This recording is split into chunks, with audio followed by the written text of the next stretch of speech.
El refrán, que el que sabe, sabe. En este tablero, ellos siempre sacan 6 cuando les toca tirar los dados. Entrevista en Marcha de Gigantes. Por Radio Trinchera.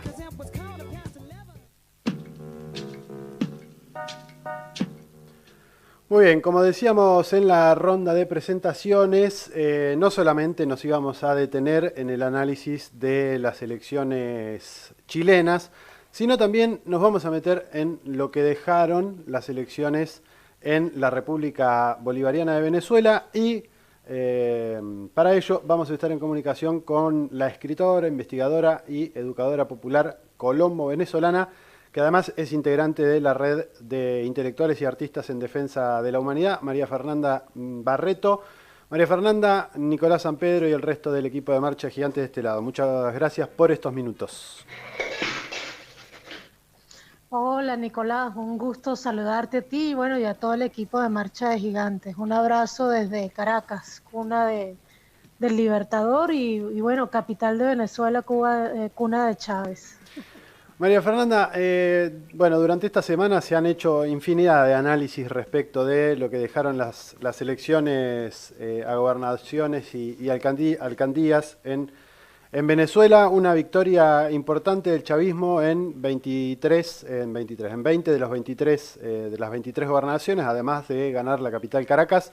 Más allá de esto, ¿cuál crees que son cuál crees que es el escenario posterior a las elecciones? ¿Cuáles fueron los pros y los contras de este proceso electoral que se vivió? Bueno, hasta el momento, de hecho, hay una gobernación que falta por adjudicar, que pasó a Junta Nacional Electoral, que es la gobernación del Estado de Barinas, por lo que ya hay adjudicados 19 gobernaciones más la alcaldía del Distrito Capital para, el Gran Polo Patriótico y 3 gobernaciones para distintos partidos de la oposición, ¿no? En realidad creo que estas elecciones han sido muy, muy importantes para el país y de hecho han tenido una gran importancia geopolítica y tú lo puedes percibir, Nicolás, precisamente en lo que dijiste, mucha cobertura se ha dado antes, durante y después de estas elecciones en Venezuela, lo cual es muy inusual para unas elecciones que no son presidenciales. Sin embargo, la importancia política que ellas tienen, que juega dentro de la geopolítica latinoamericana, es lo que les ha elevado, si se quiere, el perfil en la cobertura comunicacional. Ahí lo importante es que primero que todo logramos desarrollar las elecciones en paz. ¿Me está escuchando bien, verdad? Sí, te escuchamos bien. ¿Aló? Ok, perfecto. Logramos desarrollar las elecciones en paz. Hubo intentos de sabotaje, específicamente atentados contra la infraestructura del CNE, que fueron desmantelados. Como siempre hubo también algunos intentos contra, de molestar el servicio, perjudicar el servicio de internet, el servicio eléctrico. Eso es el orden del día en Venezuela cada vez que hay un proceso electoral por parte de los sectores de la ultraderecha venezolana y por supuesto por el injerencismo estadounidense y sionista que hay contra la revolución bolivariana. Pero esta vez, a pesar de todo, incluso a pesar de una situación económica que es inusual para Venezuela, producto de un brutal bloqueo, se logró realizar estas elecciones en paz y con una participación muy buena para los estándares internacionales, digamos, de lo que es una participación en elecciones regionales, a que incluso han tratado de sacarle partido desde la derecha nacional y de la derecha internacional, tildándola de baja, pero te digo honestamente, dadas las condiciones tan difíciles en las que nos ha colocado las sanciones, las medidas coercitivas unilaterales, el bloqueo pues contra Venezuela, yo esperaba una participación de un 30, 33, 34% y sin embargo prácticamente llegamos al 43%, mientras en Chile ese mismo día que se realizaron elecciones presidenciales, hubo un 47% de participación y nadie pone en entredicho esas elecciones porque hayan tenido el 47% de participación. participación, aún siendo presidencial. Entonces logramos paz, logramos unos niveles de participación óptimos que si bien no son los habituales, habitualmente son más en Venezuela, son óptimos dentro del contexto internacional. Y además de eso logramos poner la lápida sobre la tumba de la operación injerencista Juan Guaidó. Y creo que eso es lo que ha dolido a los sectores de la ultraderecha nacional y sin duda también ha sido doloroso para los Estados Unidos porque es una gran pérdida para ellos el que por fin quede sepultado políticamente la operación Juan Guaidó, que bueno, que les fue tan útil para tratar de desestabilizar Venezuela, aunque no lograron, no les sirvió para nada en términos de correlaciones de fuerzas internas, no lograron en ningún momento poder, pero sí lograron usarlo para ejecutar un gran robo sobre los bienes nacionales de Venezuela en el exterior, como Citgo, monómeros y el mismo oro que estaba en el Banco de Inglaterra. Así que bueno, esas son, creo yo, tres de las razones que le dan tanta importancia. Obviamente el hecho de que gracias a los diálogos que gestó el presidente Maduro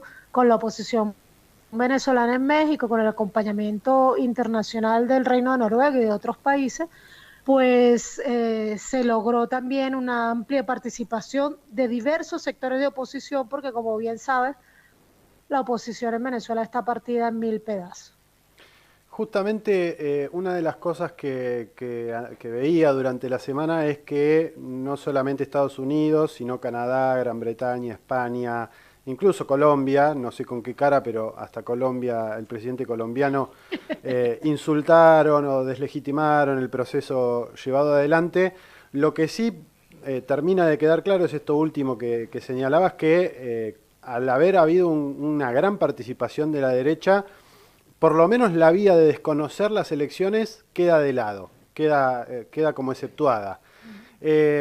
¿Cuán importante va a ser el trabajo de aquí a la próxima elección presidencial, sobre todo en materia diplomática, para tratar de revertir esta lógica de desconocimiento permanente, de fricción permanente? Bueno, yo creo que honestamente, digamos, estas elecciones lograron una gran brecha dentro de la guerra comunicacional también contra Venezuela. Ese relato de que aquí hay una dictadura, que la democracia no funciona, bueno, una vez más fue desafiado y una vez más fue derrotado. Obviamente, como señalas, la participación de la oposición tan masiva en esta ocasión, porque en otras ocasiones también ha participado la oposición, pero ahora han sido más partidos de oposición y más sectores de oposición los que han participado, pues le ha restado mucho argumento. Eso no quiere decir, Nicolás, que no haya quienes insistan en desconocer las elecciones, como tú señalaste. ¿Con qué cara? Bueno, eso es tema de otro análisis, porque ya sabemos qué tan entredicha está la democracia en Colombia, un país donde se ejecuta un genocidio dirigido desde el Estado colombiano contra el pueblo colombiano. Sabemos qué tan entredicho está la democracia en Estados Unidos, que prácticamente es el único país de América que continúa siendo bipartidista, donde si no se trata de un demócrata o un republicano no hay ninguna posibilidad de poder, que además tiene elecciones de segundo grado, con colegios electorales mal repartidos, y para completar de un montón de reinos o de miembros de la Commonwealth, como Canadá, ¿ya? O el Reino de España, que son quienes critican la democracia venezolana, así que ninguno tiene cara para criticar. Pero evidentemente lo que viene ahora, como tú señalas, son 3 años en los que no debe haber elecciones en Venezuela, no hay ninguna elección contemplada, pero bueno, esto es un país con una democracia directa, participativa y protagónica, donde en cualquier momento puede emerger alguna consulta electoral, pero en principio no hay ninguna consulta y lo que uno supondría es que hay que abocarse mucho al trabajo territorial, al desarrollo territorial y desde el gobierno revolucionario pues a continuar construyendo esa gran estrategia que nos dejó trazar el comandante Chávez, que es el Estado comunal. En lo internacional y en lo geopolítico, Venezuela lo tiene muy claramente establecido en ese testamento histórico también que dejó el comandante Chávez, que es el Plan de la Patria, y es la construcción de un mundo multicéntrico y pluripolar.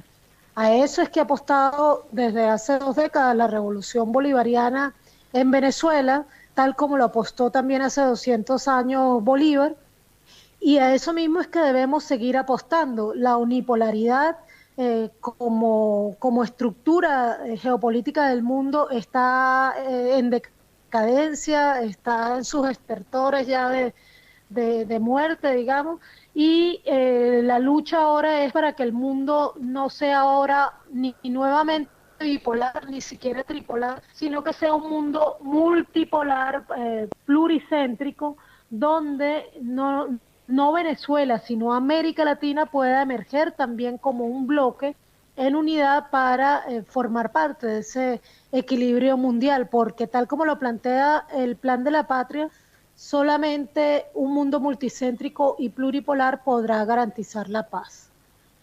María Fernanda Miranda te saluda, un gusto saludarte. Yo quería consultarte, hace algunas semanas analizábamos acá en Marcha de Gigantes las concesiones que había dado el chavismo en relación a partidos políticos que habían sido proscriptos, ¿no?, por traición a la patria, el Consejo Nacional Electoral integrado incluso por personas de la oposición, concretamente. Yo quería consultarte con qué tuvo que ver la cantidad de concesiones que se dieron, que intuyo que hubo algo del diálogo precisamente que se llevó primero en Noruega, después en México, en esta situación, pero hoy aparte hay todo un discurso también por parte de la derecha y de la oposición diciendo, bueno, si hubiésemos jugado unidos habríamos ganado todas estas gobernaciones, también en un intento por deslegitimar la hegemonía que consiguió el chavismo en estas elecciones que considero, como vos, fueron muy importantes. Así que consultarte un poco precisamente por esa cuestión. Bueno, sí, fíjate, quienes amamos la paz y luchamos por la paz y la comprendemos como un proceso de construcción histórica de los pueblos, siempre defendemos las salidas políticas y negociadas a todos los conflictos sociales, que obviamente son también políticos que viven nuestros países, ¿no? Esa es la lucha que damos en Colombia y esa es la lucha que también damos en Venezuela. Por eso es muy importante y siempre se legitima la vía del diálogo. El diálogo, obviamente, cuando avanza, siempre conduce además a negociaciones. Lo que uno siempre aspira es que simplemente haya ciertas líneas rojas en esas negociaciones. En el caso de la Revolución Bolivariana, pues que no se haga concesiones propiamente sobre el modelo o sobre la estrategia, pero ciertamente si vas a un diálogo, si haces negociación, tienes que hacer algunas concesiones, y esas concesiones son las que nos permitieron, bueno, llegar a donde estamos en este momento, digamos, profundizando la legitimidad de la revolución bolivariana en el exterior, y obviamente tiene sus riesgos, pero esos riesgos bien valen la pena cuando estamos hablando de la paz, la estabilidad y la tranquilidad del pueblo venezolano, que además está siendo sumamente azotado por las medidas coercitivas unilaterales. Miranda, recuérdame la segunda parte de tu pregunta porque recordé la primera, pero se me fue ahorita. ¿Cuál era la segunda parte de tu pregunta? Era un poco esto, después aparecen, ¿no?, todos estos candidatos de opositores diciendo si nos hubiésemos unido, hubiésemos ganado tantas gobernaciones, claro, ¿no? Incluso cuando ese escenario hoy no es factible, están muy lejos, la oposición está muy lejos incluso de concretar un diálogo. Sí, correcto. Sabes que mira, siempre no hay nada mejor para mentir que las matemáticas. O sea, cuando tú quieres meter una mentira bien dicha, pues entonces empiezas a jugar con los números y llega un momento que todo el mundo termina por decir, bueno, esto es irrebatible porque los números son estos, ¿no? Son la matemática es exacta, esto es perfecto y esa es la explicación. Pero resulta que los análisis que está haciendo la oposición, más que estar cerca de la matemática, está cerca de la numerología, ¿no? Así, ese uso místico de los números. Entonces, por ejemplo, hoy leí un análisis donde califican al abstencionismo de rebelde. Entonces hablan de un abstencionismo rebelde del 60%, que sumado a los que votaron por la oposición quiere decir que el 85% del país está contra la revolución bolivariana. O sea, aquí han manipulado números que además el CNE no ha entregado. Los números finales que nos van a permitir además sacar cuentas, eso no ha terminado de entregarse. Si bien es cierto que en algunos lugares es probable que si la oposición hubiera ido unida, hubiera ganado gobernaciones, alcaldías, bueno, también podríamos decir que tal vez si se hubieran unido, entonces mucha gente del chavismo que se abstuvo hubiera ante el riesgo inminente de que ganara la oposición, o también podríamos decir que si Chávez estuviera vivo, seguramente habría sido más masiva la votación a favor del chavismo, y podríamos decir un montón de hubiera, ¿no? O sea, si hubiera sido esto, hubiera podido pasar aquello, pero bueno, la realidad es lo que pasó. La realidad es que una de las grandes fortalezas de la revolución bolivariana es la unidad. Y a pesar de que se ha tratado de hacer mella en esa unidad, eso no se ha logrado. Y el chavismo sigue permaneciendo unido. La realidad es que la derecha no se une por muchas razones, pero la principal es lo que subyace en la ética de la derecha, que es la defensa de los intereses individuales por encima de los intereses colectivos. Entonces, ni siquiera las imposiciones, el poder que tienen los Estados Unidos sobre la oposición venezolana ha logrado gestar esa unidad. Así que yo creo que los análisis que se publican, que digamos, siempre es interesante leer algo de literatura, nutrirse de hipótesis, pero pasan del análisis político serio a los análisis numerológicos o a veces hasta casi esotéricos, porque así no se puede hacer análisis político, así solo se puede hablar de lucubración. Así que no creo que tengan mucho asidero en la realidad, muchos de los análisis estado publicando, y simplemente son parte de la guerra mediática, del tratar de convencer a la gente, sobre todo en el exterior, de una narrativa sobre la realidad venezolana que no se corresponde con la realidad venezolana. María Fernanda, clarísimo el análisis. Obviamente agradecerte por estos minutos de comunicación, y estaremos al pendiente a ver cómo se termina de resolver esa cuenta por esa gobernación que queda pendiente. Lo concreto es que fue una gran victoria desde muchos planos para el gobierno que encabeza Nicolás Maduro, para la revolución bolivariana. Así que bueno, estaremos al pendiente y será hasta cualquier momento. Bueno, y una gran victoria para nuestra América, porque Venezuela sigue siendo la principal barricada colocada al norte del sur contra ese relanzamiento de la doctrina Monroe. Un gran abrazo, Nicolás, Miranda, y a todos los compañeros y compañeras de Marcha de Gigantes, y bueno, a quienes nos escucharon el día de hoy, un abrazo desde la hoy lluviosa Caracas. Muchas gracias. Otro para vos, María Fernanda. Bueno, ahí estábamos charlando entonces con María Fernanda Barreto, escritora, investigadora, educadora popular, nacida en Colombia, pero que vive actualmente en Venezuela y que además es parte integrante... Su patria adoptada, dice ella. Claro, es parte de la red de intelectuales y artistas en defensa de la humanidad. Clarísimo el panorama que pinta, me parece que hay tela para cortar todavía, habrá que ver qué pasa con el estado de Bariña, a ver si efectivamente se lo queda el chavismo o no. Pero se bueno, lo adjudica el chavismo. Será motivo de otro